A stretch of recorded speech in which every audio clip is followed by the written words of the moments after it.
Good evening, everybody. Thank you very much for joining us this evening. Can I go ahead and get someone to confirm that you can hear me okay? Could someone give me a yes or a no in the questions box, please? Excellent. Thank you very much, everybody, for joining us this evening. I want to welcome you to our Tuesday night webinar series. My name is Dave Aquino, and I'm actually the Options Live Trading Room Specialist here at MicroQuant. So tonight, we are going to focus our webinar on techniques for trading the indices. Now, this is kind of important anytime you talk about the markets, but lots of times when the market gets volatile, we start looking at our portfolios and trying to get a little bit of an edge that would help us manage our positions, maybe take advantage of certain situations. So we're going to talk about a trend following technique that we can use for our indexes. And we can find it's pretty flexible. We could be talking about the S&P, NASDAQ, Dow, and the Russell 2000. Those will be the four that we kind of talk about tonight. What I'll do is I'll go through the webinar and present you the information. We'll take a look at some examples, and then we'll switch over to some live examples. And any questions that you may have, if you want me to look at a particular index, we can also do that also. So thank you.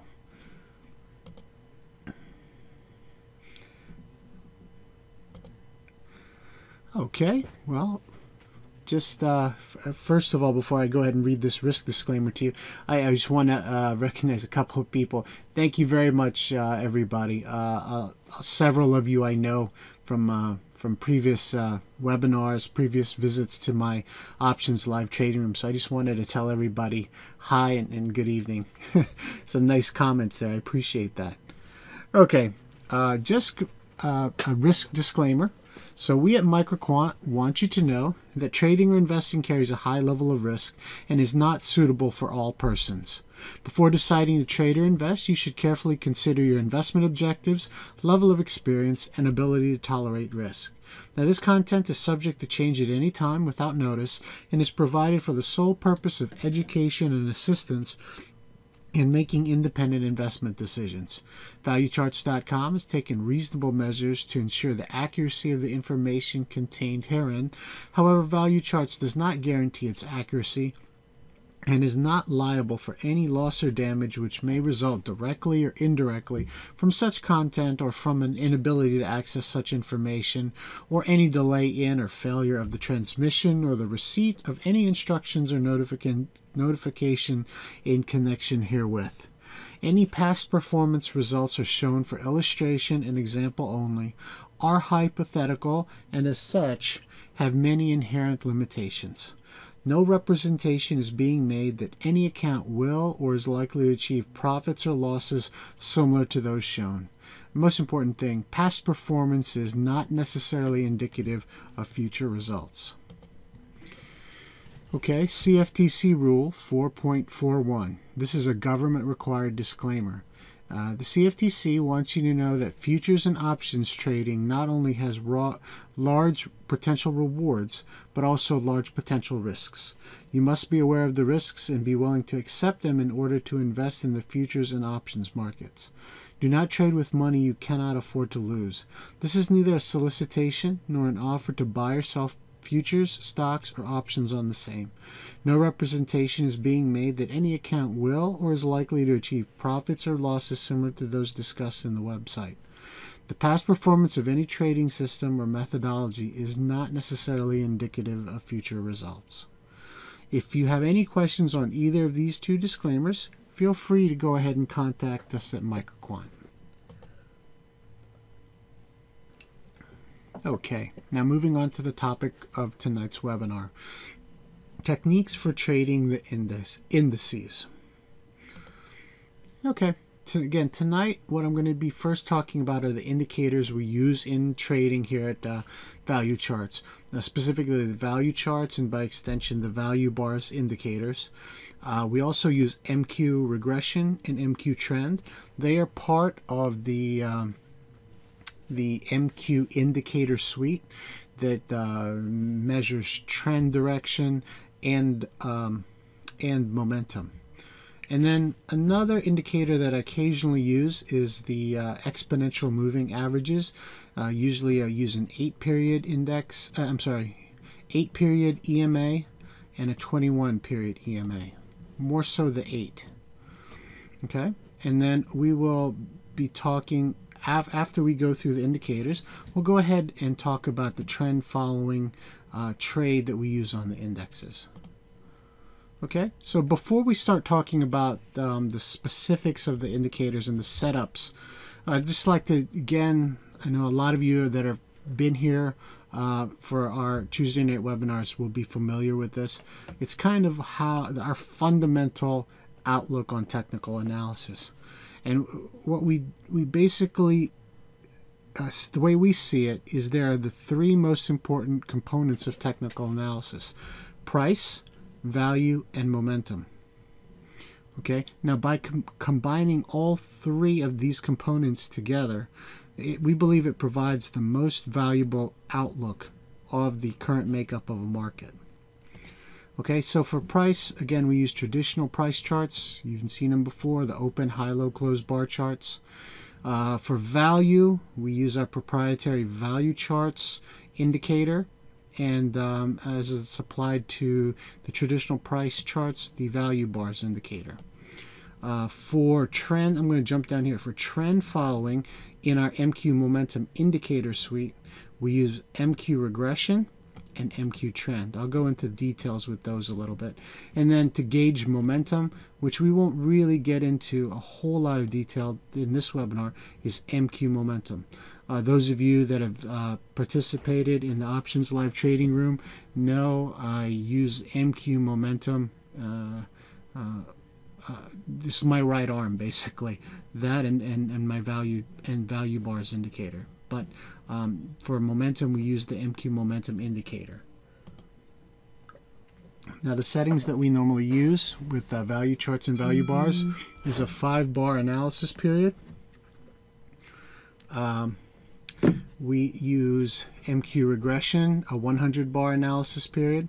For MQ trend, we use a 21-21-4 setting. And for MQ momentum, we use a 32-5-5 setting.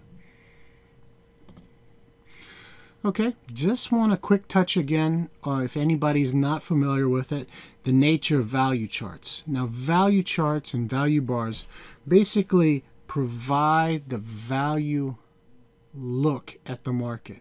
It's the value from our standpoint is an objective evaluation of the current price based on real historical past prices within an analysis period. Now, traditionally, when you say value in the financial markets, you talk about value funds or a value-oriented strategy. Basically, people are taking subjective opinion of an analyst and saying this particular stock or company is undervalued. Now, that is subjective to the analysis and opinion of an individual or a group of individuals. For us, value means it's an objective evaluation in which we're comparing the current price to historical past prices. Now, with that understanding of what value is, basically what you'll see with our value charts and value bars products is we will place the current price within 5 primary valuation zones. The first zone is the center green zone. This represents fair value. Above and below the zone, we had the yellow moderately undervalued and moderately overvalued levels. And above and below that, we have the red extreme value zones, which represent significantly undervalued and significantly overvalued levels. Now, historically, prices are contained within this green fair value zone roughly 66% of the time. In the moderately overvalued and moderately undervalued zones, prices are within those zones roughly 16% of the time. Okay, now in the significantly over and undervalued levels, prices are in those zones roughly 1 to 2.5% of the time combined. I still haven't learned how to write with a mouse, so I apologize for my penmanship. Now, every once in a while, the different values can fluctuate just a little bit depending on the settings of your indicators and the nature of the market, but roughly you'll see that historically prices are in these particular zones the majority of the time in fair value, and only periodically do they hit the yellow or red valuation zones. Now again, this is the traditional open, high, low, close bar chart that you're very familiar with. You have the open on the left, the close on the right. The top of the bar is the high price of the bar, and the bottom price is the low price of the bar, and it's all connected by the body of the bar. Now each of these bars represent a specific amount of time, whether they be a 5-minute bar or a 1-hour bar, or in the terms of tick charts, a certain number of price transactions. This could be a 75 tick bar chart or a 125 tick bar chart. But again, each bar represents all the transactions for a specific period of time or number of transactions.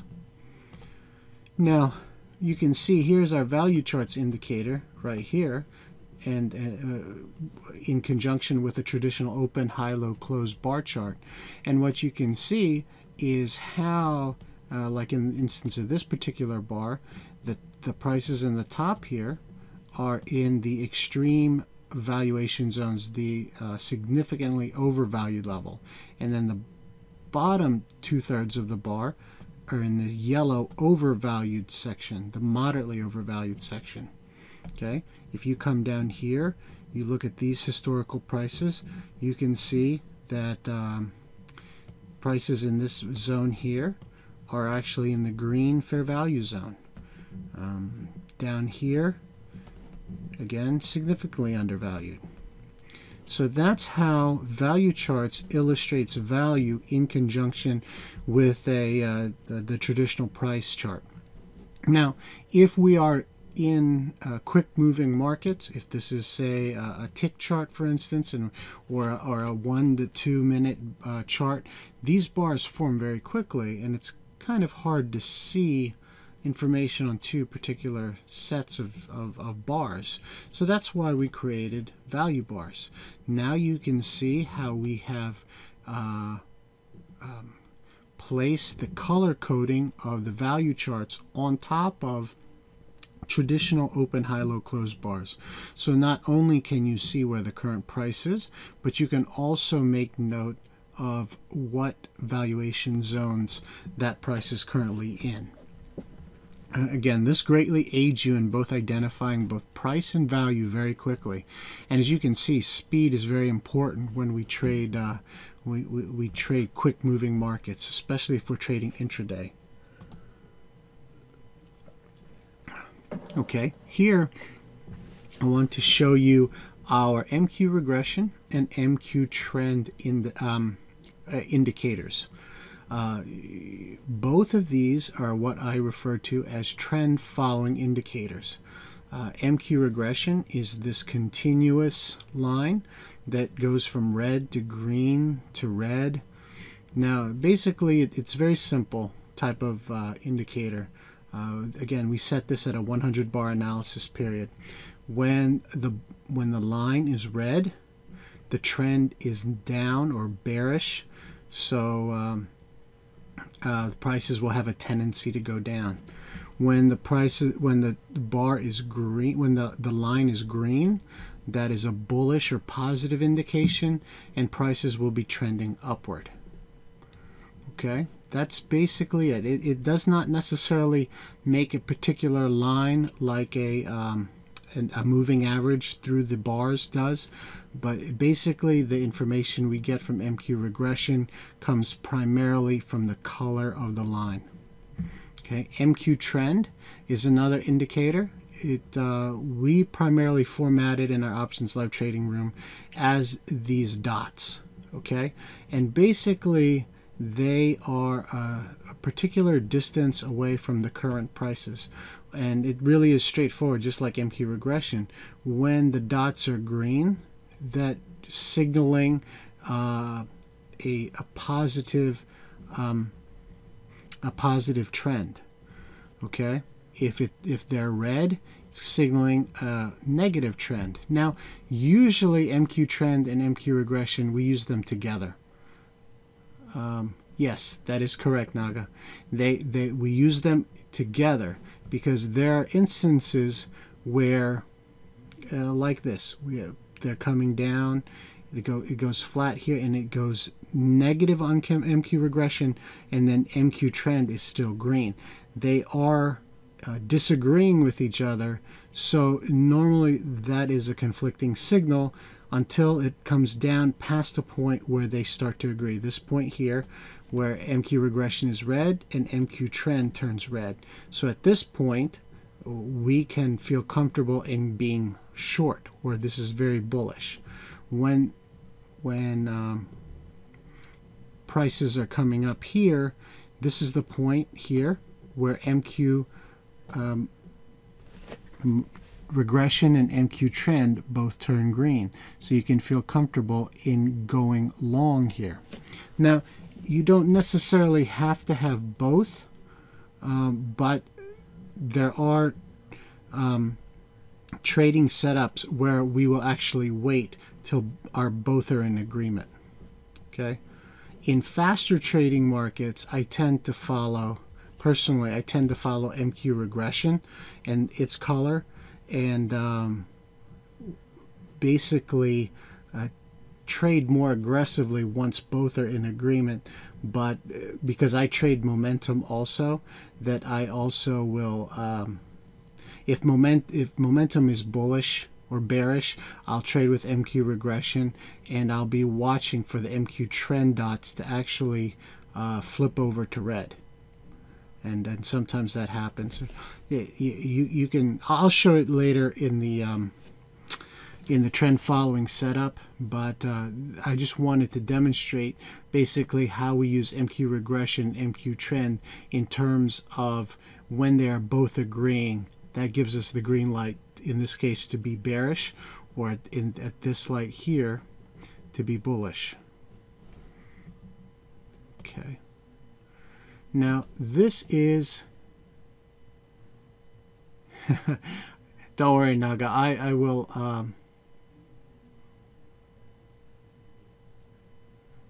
I will go into that. Hi Ronald. Yes, just to answer it, because I'm reading your questions as we go, so that's why. When they disagree, there is no, you can still trade that. Let me just back up.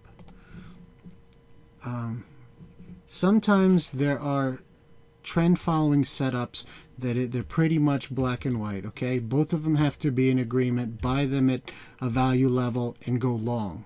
You can be very straightforward with that.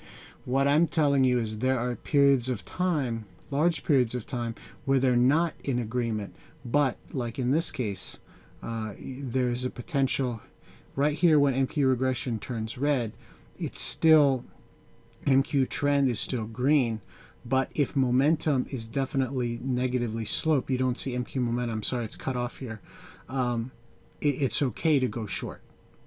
Okay, but you need to be aware of what may happen here at the MQ trend dots. It could bounce, or if momentum is still very strong to the downside, it could do what it did here in this case. You could go short. Now, if you wait until it both turn red, you still benefit from the down move, but you can see part of the move had already occurred. It depends on your relative level of aggressiveness and how comfortable you are using the trend following in conjunction with other indicators.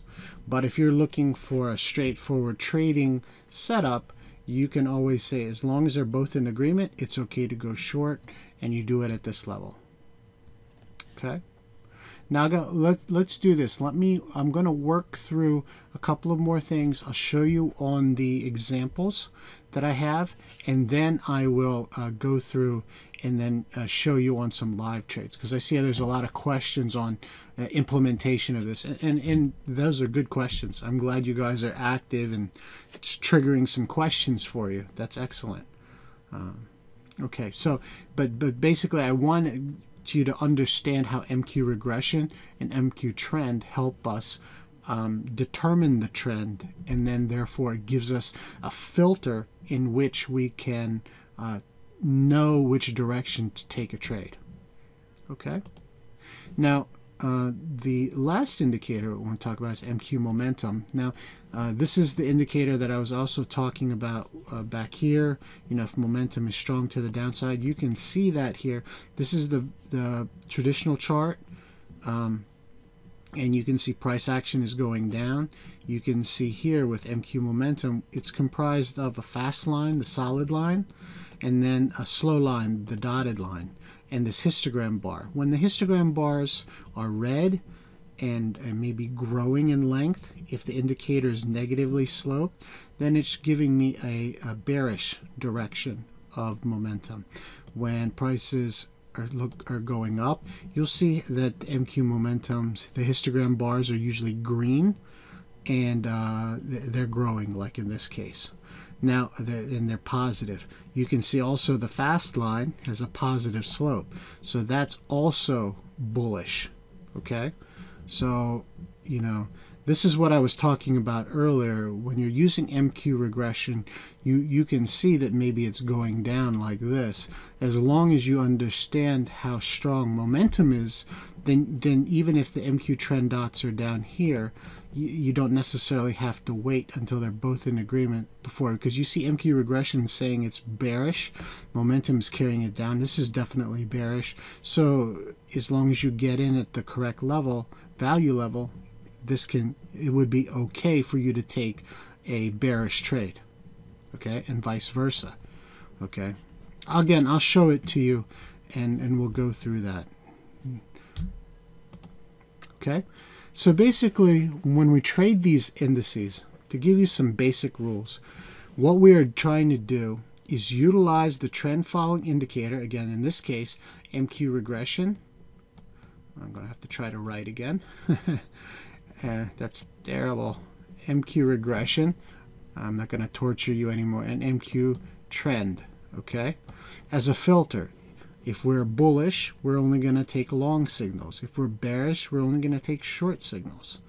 Now, how do we take these signals? Well, we're going to use value bars and look for yellow bar segments to enter position. Now, if you are bullish, you're going to take a lower yellow bar segment. Okay? Because you want to get in at a good value. You want to buy it cheaply. So when it pulls down, that's where you want to buy, because you know that the trend is up, and usually you also look at momentum and you see momentum is up. Okay, so you want to buy at value. It helps mitigate your risk. Now, if it's in the opposite direction, if prices are going down, you want to buy a upper yellow bar segment, because you're assuming that the prices are going to fall. So you're buying at a good value level in this case, because it's opposite. You're buying when it's more expensive, or you're selling or going short when it's more expensive because you think the prices are going to fall. Okay, so we're using value bars to enter a position, and we're also using value bars to exit a position.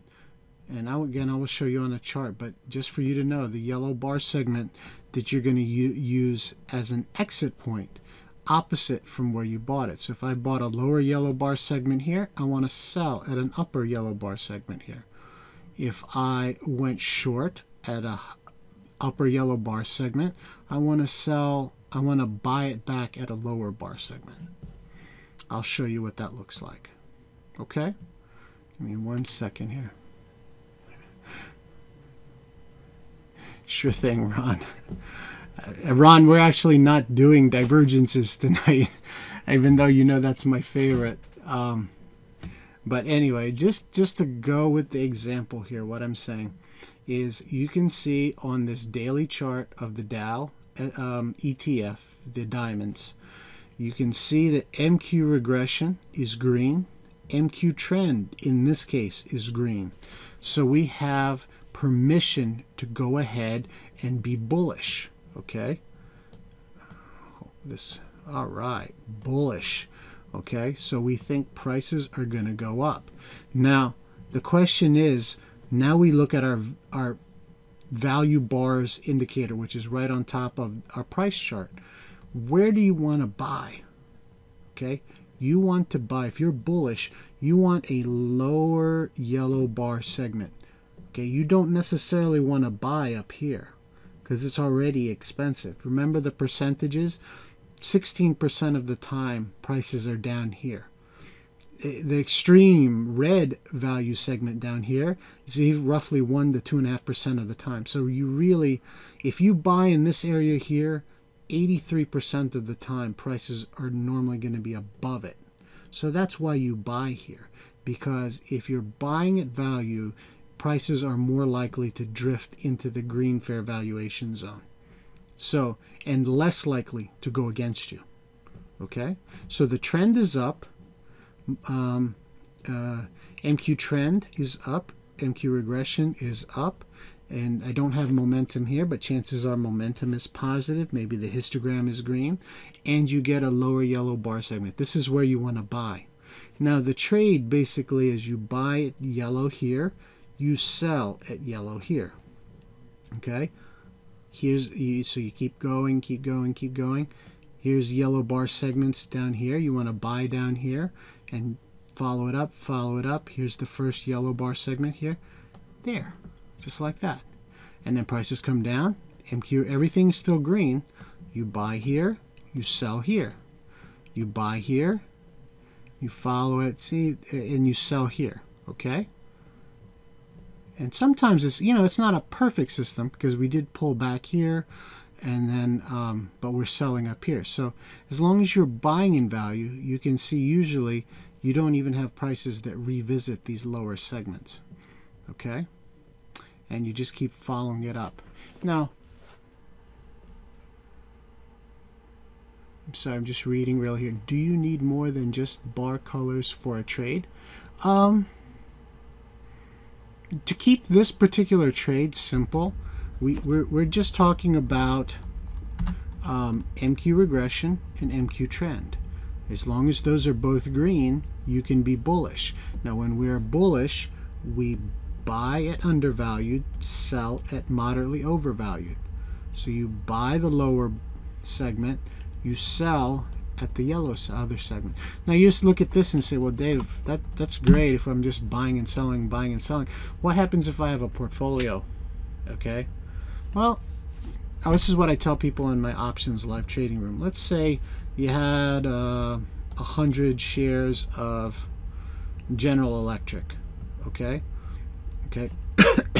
you have a long-term position there. Now you're benefiting from this trend.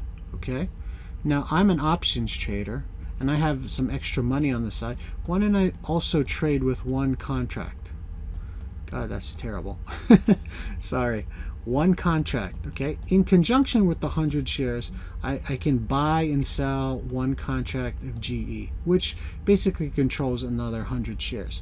So while I'm holding the stock, I'm buying and selling one contract.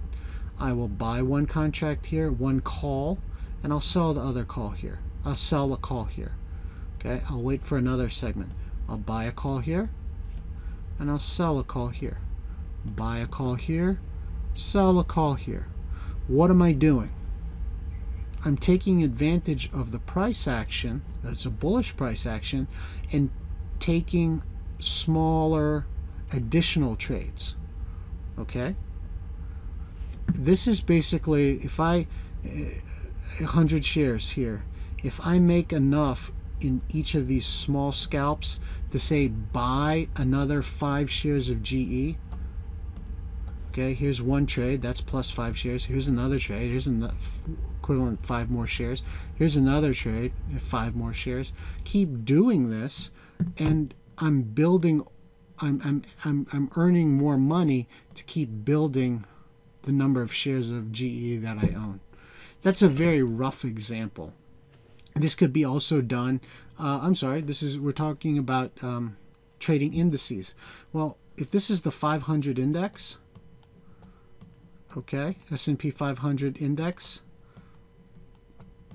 okay, go to Vanguard and buy that. Well, I'm sitting here and I'm buying and selling one ES contract, or more importantly, SPY. Okay, one contract of SPY, selling it here, buying it here, selling here. One call, because I'm buying calls. Okay, so every time I trade, I make more money, and I can throw that back into my index, throw it back into my mutual fund. Okay, you can do it that way. And you say, well, Dave, that's earning more money. What about downside protection? Well, honestly, if you want to do that, you can take that money and buy puts. That's another strategy. But my thought is you just keep building your position. You're lowering your overall basis, and then you know, you're increasing the size of your long-term holding is basically what you're doing. Okay, so again, this is how you would trade it if you have an existing long-term position. And then what you can do, let's just say, let's go to the next slide, because I know this is where it shows also. Just as an example, here MQ regression is red, MQ trend is green. Now I don't have momentum again here, so you can't see it, but they are in disagreement, so you may not do anything. But once this point comes here, MQ regression stays red, MQ trend turns red, and it turns red. You start getting the red dots once you break below the price of these MQ trend dots here. Okay, this is the point here on this bar that you actually go red. So at this point you can be short. Now the one thing about this also is the first upper yellow bar segment is right here, and then you would sell down here. Now there are some tricks with MQ momentum to use that particular indicator, that you would buy a put here, and technically wouldn't sell that put until you reach this level down here. It all depends on what the momentum indicator is showing, and I'll show it to you. But to follow the trend following trade, this is where you would buy the put or go short, and this is where you would sell it, here in the moderately undervalued level. Here you see MQ regression turns green, so you wouldn't really do anything here. Okay, here MQ regression turns green, so you can buy at a moderately undervalued level. Now MQ trend here is still red, so technically you shouldn't buy it until this point here. Buy it moderately undervalued, sell it moderately overvalued. See, because right here MQ trend is green, MQ regression is green, and MQ trend is green. So you can buy this at moderately undervalued level and sell it up here at moderately overvalued levels. Okay? It's a strategy. It's a very basic strategy. It works. Okay? It's not saying that you're going to catch everything. Okay? There are other opportunities that you may miss. And usually it's going to be when MQ trend and MQ regression are going through a transition. Okay? Now, a question came up, Dave, what happens if I am short here? Because MQ regression is red, MQ trend is red, and I'm still short when it turns green. Basically, that's a signal to get out. Okay, you don't wait till the moderately overvalued level, because the trend is technically changing. Like from this transition here, if you're short here, you think it's going to go down, but it turns, MQ regression turns green, well then you would just sell it, because MQ regression turns green and it continues up. Okay. Now, that is my see. This is a straightforward display right here. Really, MQ regression is green, MQ trend is green. It's very easy. This is a more realistic look of how things go. Okay, but as long as you follow the basic idea of the trend following trade, that you are trading with the trend. You could be also trading with the momentum. And as long as you're buying at a good value level opposite the direction you think it's going to fall, you still will get high probability type trades. Okay? All right, I know you guys have some questions here. All right, so I'm going to jump to live examples for right now, and then I'll come back to the presentation. I'm going to discard those orientations. Now, do you have a particular index that you would like to look at? See, you guys can see this. This is a daily chart of the SPY. Now, I cannot draw the pretty lines like before, but if you just follow my cursor, this is basically the price pattern that I was showing you earlier. Sorry. Okay, see how MQ regression is green, MQ trend is green, so we have permission to get long. Okay, this is a daily chart of the S&P, okay, of the ETF. So right here, when MQ momentum is starting to turn, you can get long in these lower yellow bar segments, and then you can sell in these upper yellow bar segments. Now, what I was saying before, if you buy here at these lower bar segments, you see how the slope of MQ momentum's indicator line is positive. It's pointing up. Well, you can stay and hold that position until the indicator line actually rolls over. And specifically, you buy here, okay? You see the indicator line. Hold on one second. I'm sorry. Let me move this. You see the indicator line is positive. It's going up. Okay? You would hold this position until the indicator line actually goes flat and starts to become negative right in this area, right here. So you would buy here, and sell pretty much here or here. Does that kind of make sense? That keeps you in the trade a little bit longer than if you just buy here and sell here. It goes up much longer. Okay, again, you would buy here, follow it up, sell in this area. Buy here, sell here. Okay? You do miss a little bit of this, right? Well, this part here, because you don't get a moderately undervalued level. But here to here, here to here, here to here, here it gets a little bit iffy because it's red right in that area, but it does flip back to green. Could buy here. See how the indicator line is positively sloped? Probably sell it here. Okay. Now, your question was which stocks obey this strategy as per my back testing. You can apply this strategy to both indices and individual stocks. It's basically trading with the trend and buying at value and selling at value. Let me give you an example. That's the SPY. Let's look at Apple. Crazy stuff in Apple today. That's one of their main trading stocks. For those of you that are not in my Options Live trading room,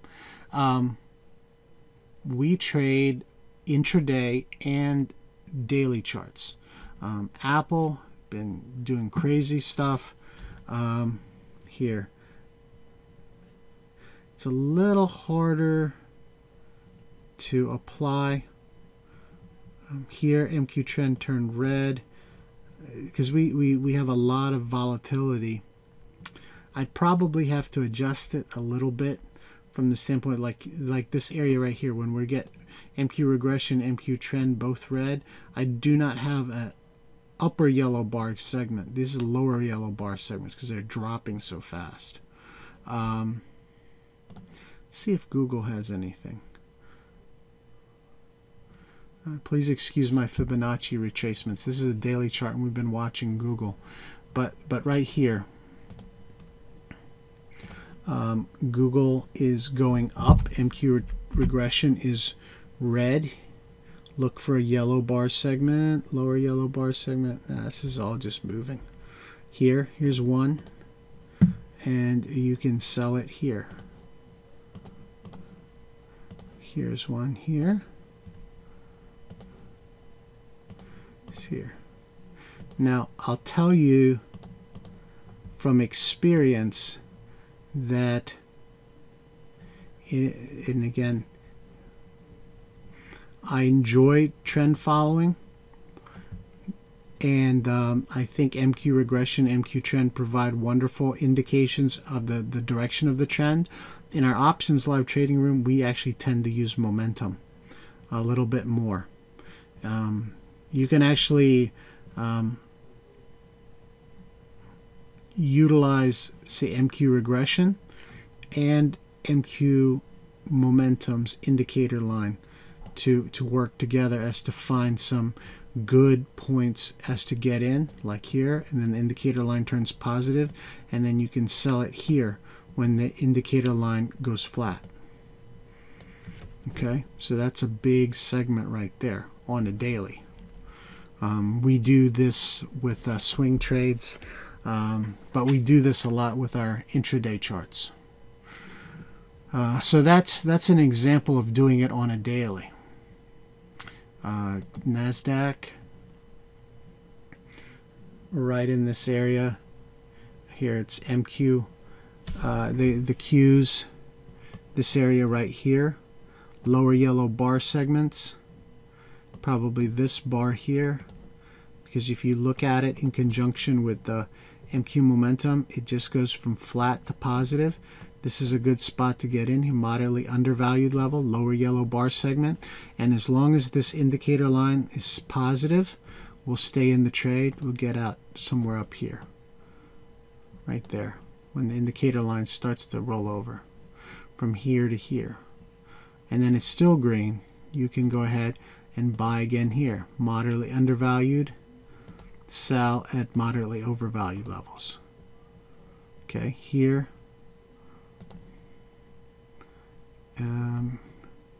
Probably watching the indicator line.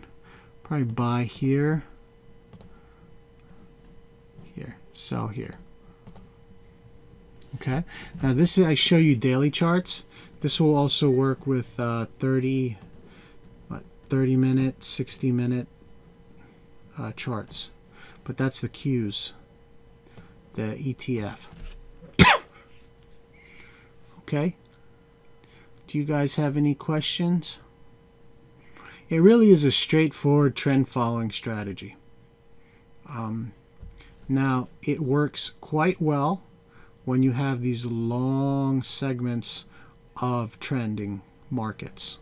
Okay, when you have a situation, and just for full disclosure, when you have a segment of time where we have a lot of changes in trend, like right here, green to red to green to red to green to red. This is, you can see another way we use MQ regression is you look at the slope. Do you see the slope, the angle of the slope of this line? This actually reflects how strong the trend is. When the slope is almost flat like this, that is when it goes from green to red to green to red, etc. it'll change. If there's a segment of space where we go here, we're going red to green to red to green. You see how it went from negative slope, flat, to positive slope? That's usually what it looks like that. So the slope of MQ regression also gives you clues as to the strength of the trend. If in this area here you see how MQ regression is green but the slope is very shallow, well, don't be surprised if you have this. You see how the price action is basically flat. Okay, here where the slope is steep, you have prices dropping rapidly. Okay, so that's another thing. Hi, Greg. Sure, Mike, I'll look at that for you. Greg is asking, what time chart and setting do I use for intraday trading? In our in our options live trading room, we utilize a couple of different time frames. We trade a little differently based on the market we're trading. Now, excuse me, this is a little bit compressed because I usually have it set up across multiple screens. I'm just trying to find the particular setting that I want to show you. Okay, Apple, we trade intraday and we utilize primarily tick charts. We use a 250 tick bar setting for Apple. Okay, we also trade Google, if I can find it.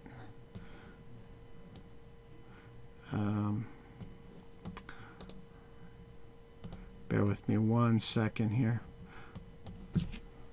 For Google, we actually use a 75 tick bar setting. Okay, and then the other one that we trade is Amazon. Now, Amazon has not been the most cooperative stock as of late, but this is what it looked like today, and we will trade Amazon. The types of trades we do in our intraday, well, it depends on the nature of how a particular stock is trading. In our options room, we don't necessarily trade the indexes. Sorry, the setting did not come out very well. We do not necessarily trade indexes in the trading room, mainly because we seem to be able to trade individual stocks a little bit more fluidly. We've become very familiar with that. Apple, Google, and Amazon we trade a lot. Now, what we normally trade in the morning is maybe a gap fill, and then we'll trade divergence, and then, like in this particular case, we could trade this as a trend on its way down. Okay, Google provided a good example of that today, and so did Apple. But you can see Apple had a lot.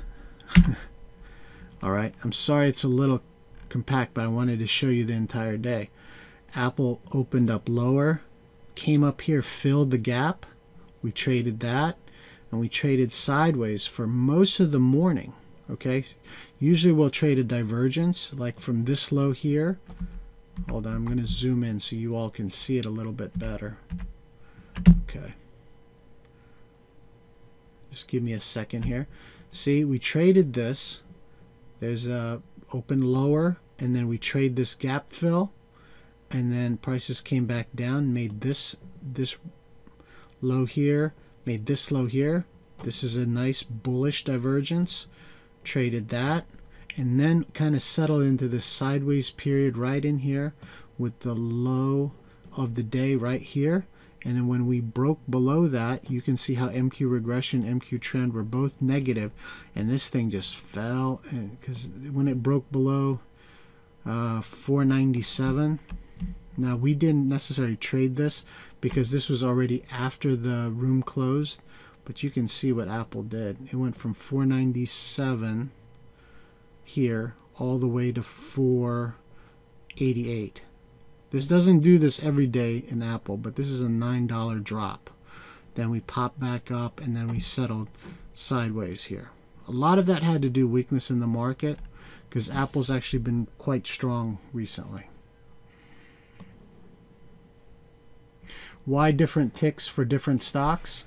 Well, the main reason is do you see how many bars we get with Google? Okay, see that?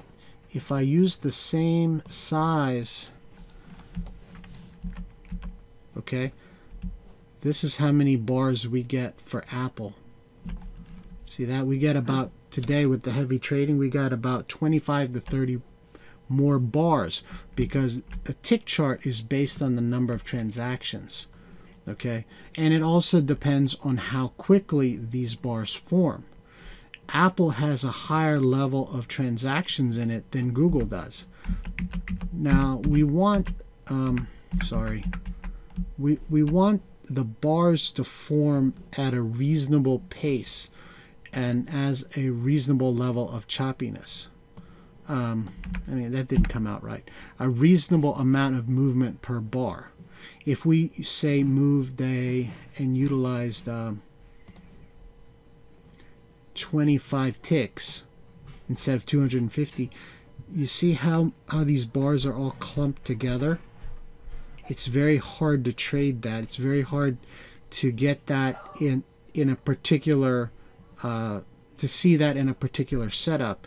Whereas instead, if I zoom out and I look at it from a 250 tick, it's a clearer type pattern. You see that? Whereas before, this were 10 times the number of bars, but you can see this particular pattern.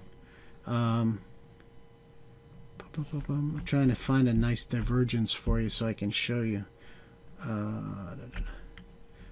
Here is a double bearish. See, it fell, it made this low, came up, made this low, came up, made this low.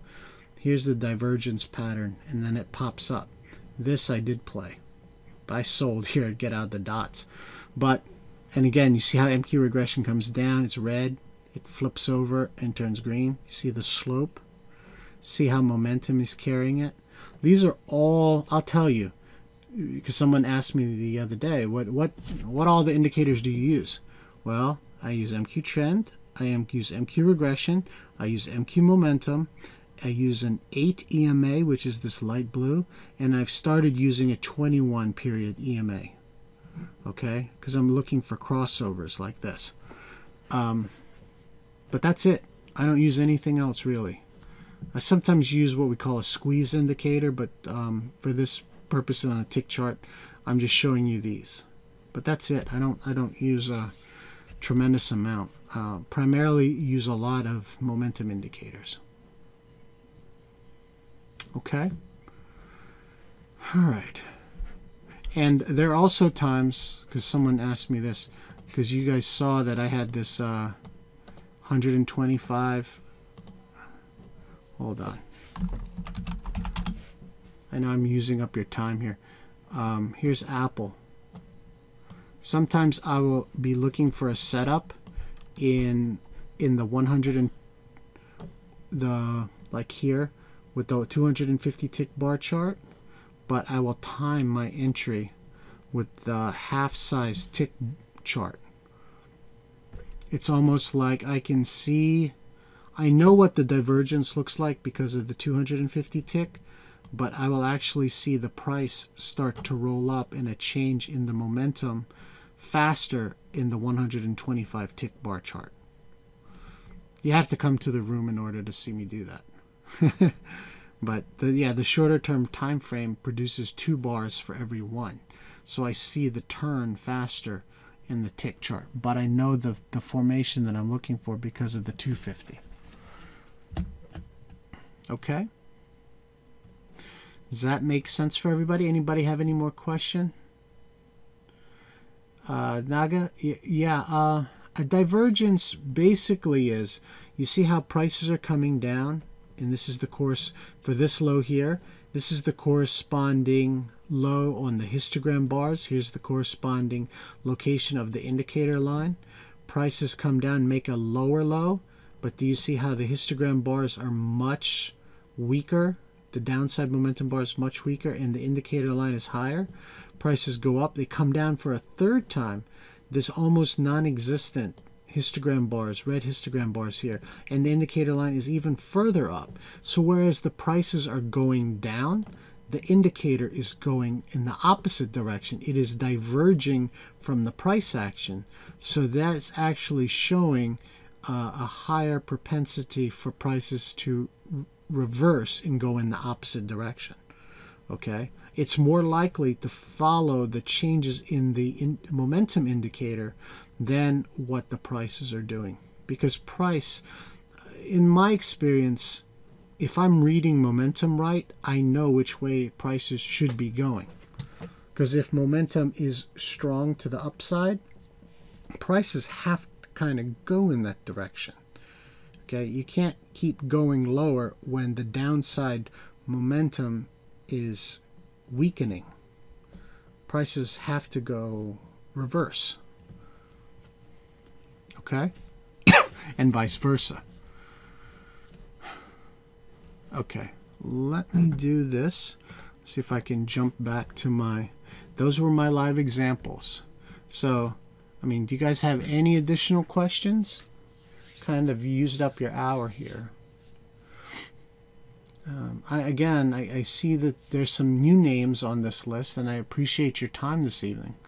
Let me, if I can just take a couple more seconds of your time, just again explain that I am the Options Live Trading Room specialist. We trade all the stock charts that I showed you. We trade options on those stocks. Apple, Google, Amazon, Goldman Sachs, MasterCard, LinkedIn, Netflix. We've been keeping our eye on Tesla.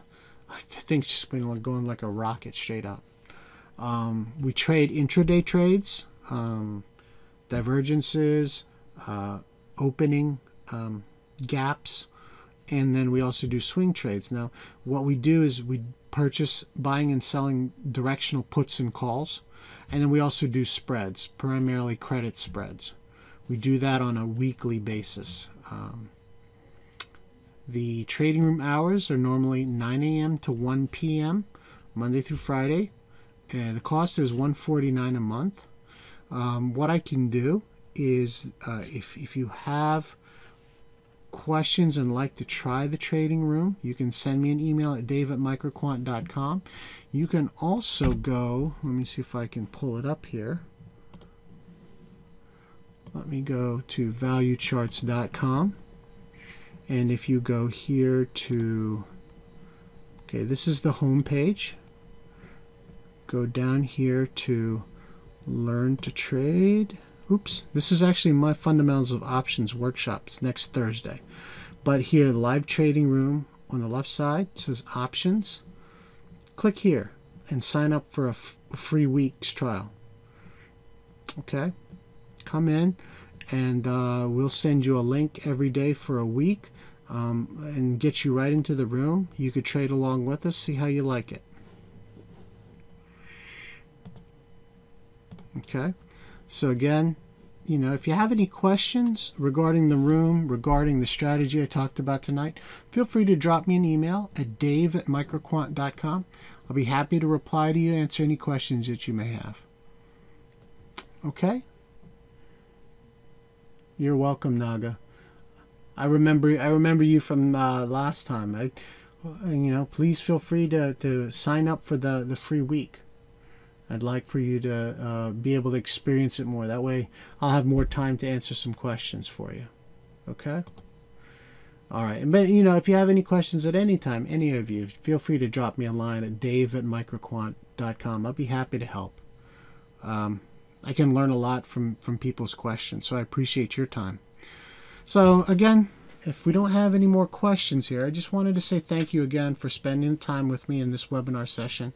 I hope you found it both informative and exciting. And, you know, if you have any questions, feel free to direct it to support@microquant.com or send me an email at dave@microquant.com. Again, my name's Dave Aquino. Have a great rest of the evening and good luck trading. And again, thanks for all the good questions and kind comments. I appreciate it. Thank you very much. Okay. And again, if there's anything I can do for you, shoot me an email. Okay? Thanks a lot, Ron. I appreciate it.